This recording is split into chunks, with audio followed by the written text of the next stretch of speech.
Meet the Triounder ball. This ball, the one they're using right now at the 2026 World Cup, has a computer chip inside it. So this looks like a simple, normal football, but what's different? So it is a normal football, but this one has a sensor inside, which is placed opposite the valve. And in the simplest of terms, it can tell us what the ball is doing in a 3D space. It detected a touch so small, nobody in the stadium saw it. Not the players, not the cameras, not even Metanovic himself, but the ball knew.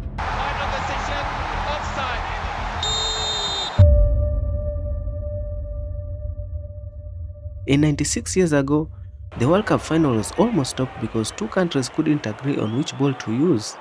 This is the story of the most important player at every World Cup, the one nobody talks about. 1930 Uruguay, the very first World Cup, and FIFA forgot to bring an official ball. I'm serious, there was no official ball. Teams just brought their own. So in the final, Uruguay versus Argentina, both countries showed up with different balls, and neither side wanted to use the others. They actually argued about it before kickoff. The compromise, Argentina's ball in the first half, Uruguay's ball in the second half. Uruguay was losing at halftime. Then they switched to their own ball, and they came back to win 4-2. Did the ball make the difference? Nobody knows, but Argentina have been thinking about it ever since. Now, these early balls, they were made of cowhide leather, hand-stitched, heavy, and the moment it rained, they soaked up water like a sponge. Hitting the ball in the 1930s was basically hitting a wet boot. By 1950, they finally added a valve, so at least the ball could be pumped at the same pressure. That's how low the bar was. 1970 Mexico, and everything changed. For the first time, the World Cup was being broadcast on colored television around the world. And someone at Adidas, who had just become the official ball supplier, realized there was a problem. The all-brown leather ball was almost invisible on TV screens, so they designed the Telstar, named after the US satellite. Black pentagons, white hexagons, 32 panels, bold, clean, easy to see on screen. That design became the most recognizable ball in football history. When kids draw a football today, anywhere in the world, they draw the Telstar. And Pele won his third World Cup with it, so people remember it fondly. By 1978 came the tango, named after the Argentine dance. It had this elegant geometric pattern that gave the illusion of 12 identical circles across the 20 panels. That design was so good, Adidas kept it for over a decade across multiple tournaments. 1986 Mexico again, and for the first time ever, a fully synthetic ball was used. No more leather, no more waterlogging. The Azteca was made for the altitude and the heat of Mexico. It was lighter, more consistent, and Maradona used it to score both the Hand of God goal and the goal of the century in the same match. So this ball carries a lot. By 1990s, the balls were getting faster, smoother, more technical. The 2006 team jest in Germany dropped from 32 panels down to 14. Fewer panels, smoother surface, better aerodynamics. Scientists were excited. The players were not entirely sure what to think. And then came 2010. 2010 South Africa, and Adidas released the Jabulani. 8 panels, extremely smooth surface, beautiful, and it was a disaster. There may be something for Ozil here. Still Suarez. And he'll go for goal. Blind. 20 seconds and Montari goes for goal. It does now. Van Bronckhorst. Oh, that has got to be. Goalkeepers couldn't read it. Long-range shots were moving like they had a mind of their own. Strikers were blasting it over the bar from 20 yards. Robert Green of England let one slip through his hands against the USA. The ball literally changed direction in the air.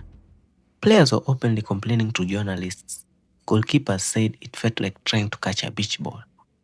And the physics explain it. The smoother the ball, the more unpredictable the knuckle effect.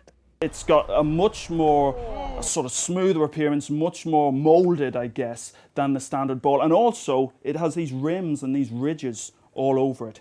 Where a ball with no spin travels through turbulent air and wobbles randomly. The Jabulani was so smooth, it made even average shots behave like unhittable knuckleballs.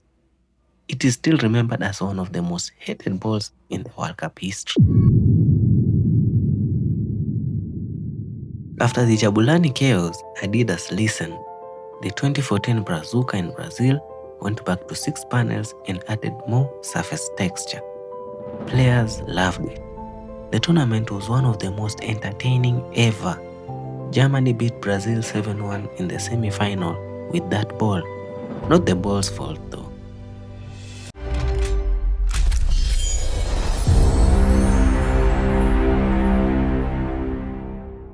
By 2018 in Russia, the Telstar 18 brought back the classic name, a nod to the original 1970 design, but with modern panel bonding and a pixelated digital print.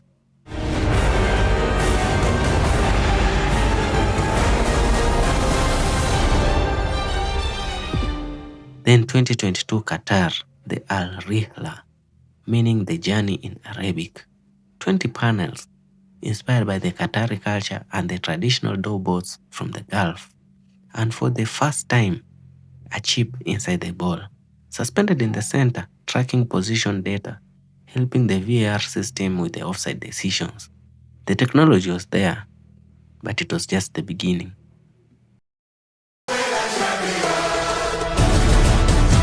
Which brings us to now, the Trionda. 3 ways: USA, Canada, and Mexico. 3 hosts, 1 ball.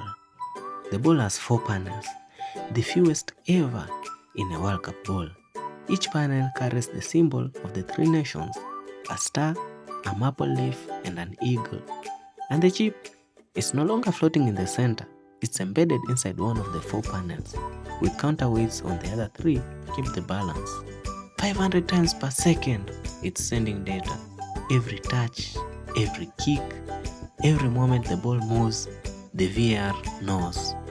Scientists ran wind tunnel tests on this ball and found out that long-range shots travel slightly less distance than with the previous balls.